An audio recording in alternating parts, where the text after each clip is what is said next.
Thanks for talking to us today for Shakya. So with Ender's Game, I know that you both wrote and directed it. Yeah. So how is that working with adapting a book and a story that you're familiar with? Well, it's a great question. I mean, one of the things I enjoy about doing the adaptation is it really prepares me for directing the film because while you're writing, you're getting more time to think. It's like cheating; you get that extra prep. So it's helpful for me to be writing and thinking about how I'm going to shoot it at the same time, and then to have that script locked and know what you're going to shoot. And you guys had some fantastic scenes. We got to go and check out some of the zero G stuff that you guys did. Yeah. Amazing, flipping around and all that.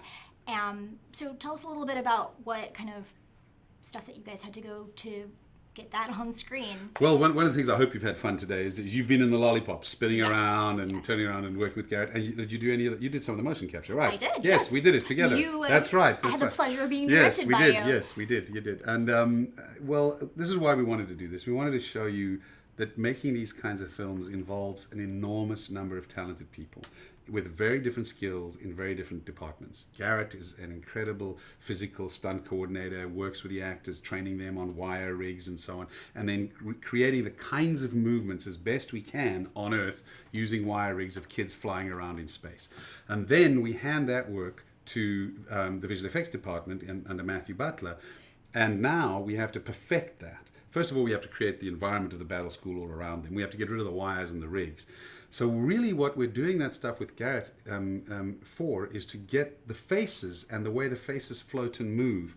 But oftentimes, apart from the fact there's a big rig around the body that has to be removed, sometimes the body isn't quite moving the way it would in zero gravity because it's constrained by these pick points. So a lot of times we completely replace that body, but we have the actor's facial expression very much in the correct approximate movement. So it's this incredible combination of physical shooting, physical performers, and then basically rebuilding all around them, including a lot of times their entire body in a synthetic way, in CG.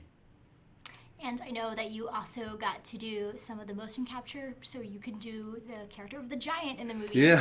Tell me a little bit about that. That seemed really fun. Oh, that's just my little fun actor's dream moment playing the giant. It was awesome. You can't, I hope, recognize me because by the time these wonderful animators have finished creating this incredible look with all this, they created such a great giant. But yes, it's fun because what we do in motion capture, which you also got to have a go at, is put all these dots all over a suit, which people have probably seen, and it's on the DVD if they want to see how we do that. And then you film it with 70 cameras, and the cameras record the movements of the actor. And now you have all this data so that you can look around it and film it from any angle. And it really gives the animators of the giant, who are still, as beautiful fine artists, creating the look of the giant. I'm not the look of the giant, I'm merely his movements and the way he moves, so that they've got a physical model to work around and they don't have to start from scratch.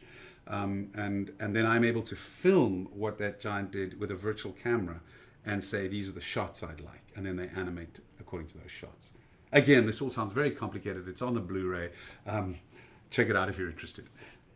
And for this movie, looks really great up on the screen. How was it directing this one as opposed to like other things that you've worked on before? What was one of the unique kind of challenges or things that you're really proud about for this one? I think that the thing that I'm really proud about on this one is that it's a great combination for me of performances by very young actors who really have to deliver very emotional performances. I think Asa Butterfield does a phenomenal job, as do all the other young actors. Haley Steinfeld, Abigail Breslin, all of them do a great job. And you have to combine that performance ability with this incredible technical shooting process. And so the people you should be most proud of, or I'm most proud of, are those young actors who, despite hanging in harnesses or being in that lollipop or spinning around and wondering if they, where's the blood rushing to my head, are still delivering emotionally honest performances. One of them, when Ender grabs hold of Petra, and they're spinning around upside down, and they have this dialogue exchange. I'm telling you, those two kids are really spinning on a rig. And his nose is like feeling like it's going to burst with, and they're still delivering these great performances, and their concentration was something special. So I'm very proud of the performances and of the technical achievements of the film. Yeah. Well, thank you so much for Thank you. sitting and talking. Thank you It's a very pleasure. much. Nice.